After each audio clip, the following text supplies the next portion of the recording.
एक सन्यास के रूप में थे राधा बाबा। तो स्वामी जी महाराज ने उनको आदर देने के लिए आगे बुलाया। फिर वो संस्कृत में ही बात करते, स्वामी जी महाराज और राधा बाबा संस्कृत में आपस में बात करते। तो एक दिन कोई शेठ जी के पत्र थे, कोई सज्जन थे, तो उनको पत्रों के जो शेठ जी ने उत्तर दिए थे वो सुना रहे थे स्वामी जी महाराज, वहाँ बाबा सुन रहे थे। तो फिर बाबा के मन में आया कि इन पत्रों के उत्तर देने वाला कोई साधारण नहीं है, उनको वो साक्षात भगवत प्राप्त महापुरुष है, उनको स्वरूप की अनुभूति हो गई है और वही ऐसे पत्रों का जवाब दे सकते हैं। तो उसके बाद में महाराज श्री से बाबा ने पूछा कि ये कौन है। महाराज श्री ने कहा ये सेठ जी है, और फिर नाम बताया, उपनाम सेठ जी है, और वास्तव में ये कहाँ रहते हैं कि बांकुड़ा रहते हैं। तो क्या भाई मुझे मिलना है उनसे।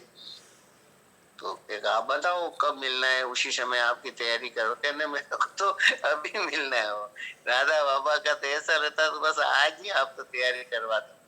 तो फिर महाराज श्री ने उनकी बांकुड़ा जाने की व्यवस्था करवाई बाबा की, और इधर से एक तार भी दिया सेठ जी को कि भाई एक युवक से, उस समय उनकी कितनी 22-24 साल की उम्र होगी बाबा की।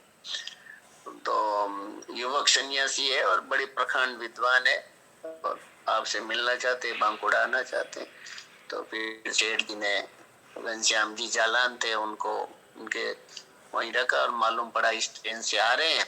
फिर उनको अंदर जाते ही बाबा के मन में बड़ी वो थी एक बात, सेठ जी कभी भी अपनी प्रशंसा के अपने शब्द का भाव नहीं था सेठ जी के मन में, कभी नहीं आता।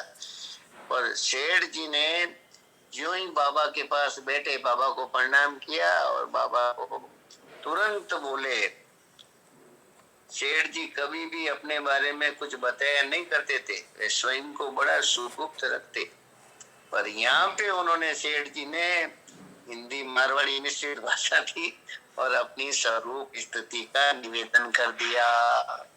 इतनी विलक्षण बात जो बाबा के मन में थी ना, बस बाबा की पूछने से पहले बाबा के मन में थी कि भाई मैं इनको पूछूं आपके स्वरूप में स्थिति, उसका सेठ जी ने उसी समय बस वर्णन कर दिया। बाबा यही जानना चाहते थे क्योंकि उनको मालूम था, उनको ऐसे मन में था कि ये पत्र आए हैं तो उनको स्वरूप की अनुभूति हुई।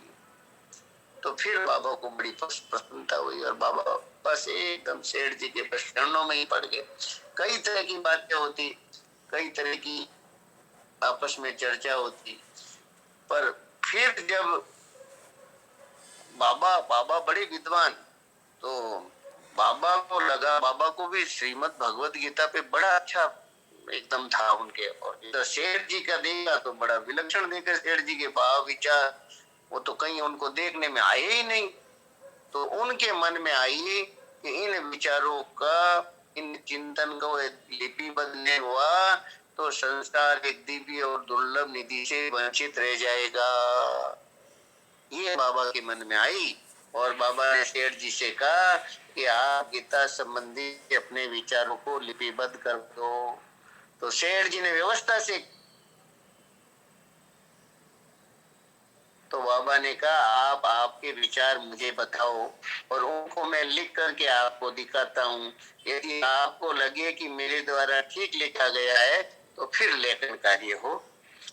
तो सेठ जी ने एक गीता पे प्रवचन दिया, तो बाबा ने उसको शुद्ध हिंदी भाषा में लिपिबद्ध करके दिखाया। और बाबा की जब वो कुशलता और भाषा अधिकार और वो ऐसा देखा तो सेठ जी को बड़ा संतोष हुआ। तब उसी समय तय हो गया कि अब श्रीमद् भगवद गीता की टीका लिखनी चाहिए बस। और ये उसी समय टीका लिखने का कार्य गोरखपुर में आरंभ हुआ। वहां से फिर गोरखपुर पहुंचने की तिथि निश्चित हो गई और फिर वहां पे बैठे। उसके अंदर देखो एक विचार गोष्ठी होती प्रतिदिन। उसमें सेठ जी, महाराज स्त्री, बाबा, सेठ जी के छोटे भाई हरिकृष्ण दास जी महाराज, एक हरदत्त राय जी थे जो स्लेट को साफ करते।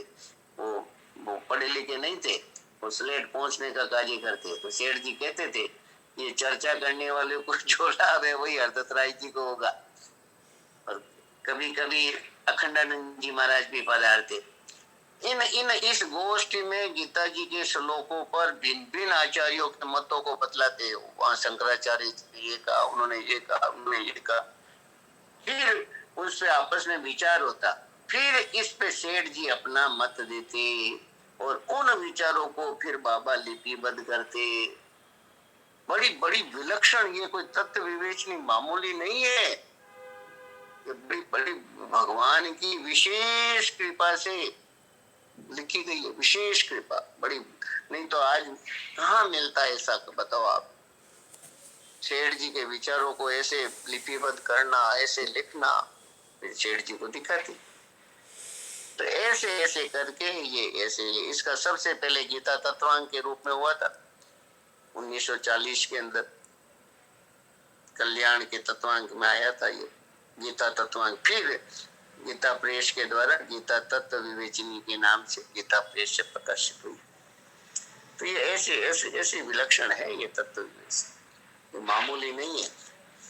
और इसका जो नम्र निवेदन है वो तो बहुत विलक्षण, बहुत विलक्षण, बड़ा बड़ा विलक्षण है। नम्र निवेदन जो भी पढ़ा जा रहा है, हमारे तो थोड़ी सी गलती है, हमारी कमजोरी है, हम पूरे रह नहीं पाए इसमें, और मालूम भी बाद में पढ़ा जब कल आए थे तब।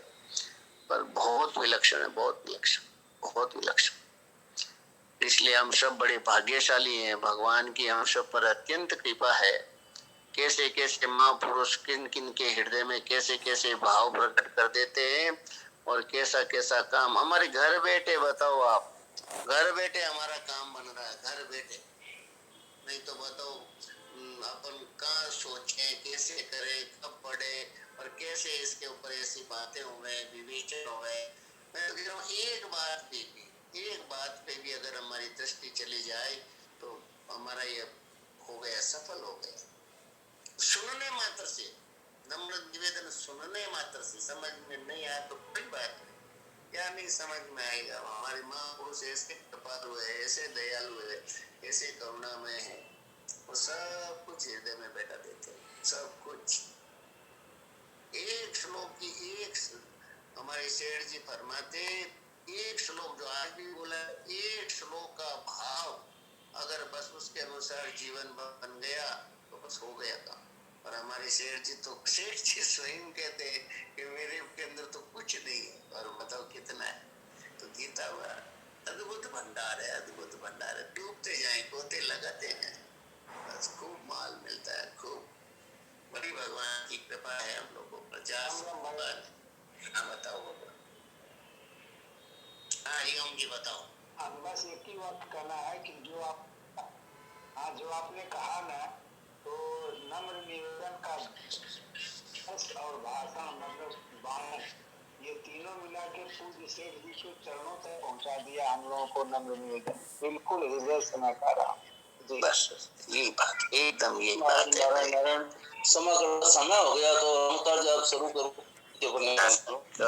करूँ नारायण नारायण नारायण। सबसे प्रार्थना है भाई, इन श्लोकों के अंदर विराजमान रहे, जहाँ है वहीं पढ़े, 2-3-4 मिनट ठाकुर जी के लिए बस। वसुदेव सुतम